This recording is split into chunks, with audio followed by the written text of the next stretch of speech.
اگر آپ ایک اچھا معاشرہ، اچھی سوسائٹی، ایک اچھا سماج چاہتے ہیں، بہترین پرسکون گھریلو زندگی چاہتے ہیں تو اس ویڈیو کو آخر تک لازمی دیکھیں، کیونکہ آج جو میں آپ کو باتیں بتانے والا ہوں وہ کسی انسان کی نہیں بلکہ خالق کائنات، اس دنیا کے بنانے والے کی ہے، یعنی اللہ تعالیٰ کی باتیں ہیں۔ السلام علیکم ورحمۃ اللہ وبرکاتہ۔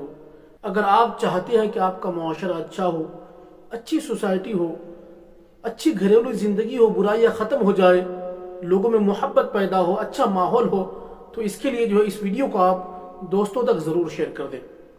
اللہ تبارک و تعالی قرآن کریم کے سورہ حجرات میں ارشاد فرماتا ہے، فَتَبَيَّنُوا، خبر کی خوب تحقیق کر لیا کرو، کیونکہ سماج میں، معاشرے میں، آپس میں زیادہ تر جو برائیاں پھیلتی ہے وہ خبر کی تحقیق نہ کرنے کی وجہ سے ہے، خبر کی جانچ پڑتال نہ کرنے کی وجہ سے آپس میں کافی برائیاں پھیل جاتی ہے، نقصان اٹھانا پڑتا ہے، سماج میں برائی پھیل جاتی ہے۔ اگر کوئی آپ سے یہ کہے کہ فلاں آپ کے بارے میں ایسا ویسا کہتا ہے تو آپ اس کے بارے میں دل میں برائی پیدا کر کے خاموش نہ ہو جائے، بلکہ آپ خبر کی تحقیق کریں، سامنے والے سے بات کریں، ورنہ یاد رکھیے اگر آپ خبر کی تحقیق نہیں کریں گے تو اس سے برائی پھیل جائے گی۔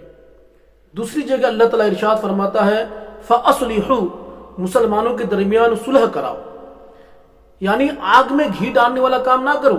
ہماری سماج میں کچھ لوگ ایسے ہیں جو کہ آگ میں گھی ڈالنے کا کام کرتے ہیں۔ دو لوگوں میں اگر جھگڑا ہے تو اس کو ختم کرنے کے بجائے، صلح کرانے کے بجائے اس کو اور الٹا بھڑکا دیتے ہیں۔ ایسا ہرگز نہ کرے، یہ بہت بڑا گناہ ہے، گناہ سے بچے۔ وَأَقْسِطُوا، اور انصاف سے کام لیا کرو، ماں اور بیوی کے درمیان، بیوی اور بہن کے درمیان، یعنی ہر جگہ انصاف سے کام لیا کرو، کیونکہ جب انصاف قائم نہیں ہوگا تو انصاف نہ ہونے کی وجہ سے بھی معاشرے میں، سماج میں برائی پھیل جاتی ہے۔ لا یسخر، ایک دوسرے کا مذاق نہ اڑایا کرو، کیونکہ جب ہم کسی کا مذاق اڑاتے ہیں، کسی کا مذاق بناتے ہیں تو اس سے بھی رشتے خراب ہوتے ہیں اور معاشرے میں برائی پھیل جاتی ہے۔ ولا تلمزوا، اور ایک دوسرے کو طعنے نہ دیا کرو۔ ہمارے معاشرے میں یہ بھی ایک برائی ہے کہ لوگ بہت ہی جلد ایک دوسرے کو طعنے دیتے ہیں، لعن طعن کیا کرتے ہیں، تو طعنے نہ دیا کریں، طعنوں سے بھی برائی پھیل جاتی ہے۔ ولا تنابزوا بالالقاب، اور ایک دوسرے کو برے القاب سے نہ پکارو۔ اکثر دیکھا جاتا ہے کہ لوگ مذاق میں غلط نام سے دوسرے کو پکارتے ہیں، کچھ اور نام کچھ اور ہے، کسی اور نام سے اس کو پکارتے ہیں، اس سے بھی سماج میں برائی پھیل جاتی ہے، آپس کے رشتے خراب ہو جاتے ہیں۔ لا یغضب، ایک دوسرے کی غیبت نہ کرو۔ غیبت کرنا یہ بہت بڑا گناہ ہے، لیکن آج ہمارے سماج میں برائی بہت تیزی سے پھیل رہی ہے، اور جس وجہ سے سماج کا ماحول خراب ہو رہا ہے۔ رسول اللہ صلی اللہ علیہ وسلم سے صحابہ کرام نے پوچھا، یا رسول اللہ، اگر وہ بات اس کے اندر موجود ہو تو حضور نے فرمایا کہ تبھی تو وہ غیبت ہے، یعنی اگر وہ برائی، وہ بات اس کے اندر موجود ہے جو آپ بتا رہے ہیں تو اسی کو غیبت کہا جاتا ہے، اور اگر وہ چیز اس کے اندر موجود نہ ہو، وہ برائی اس کے اندر موجود نہ ہو تو اسے غیبت نہیں بلکہ اس کو بہتان کہا جائے گا۔ تو غیبت نہ کریں، یہ بہت بڑا گناہ ہے۔ لا تجسسوا، کسی کی ٹوہ میں نہ لگو۔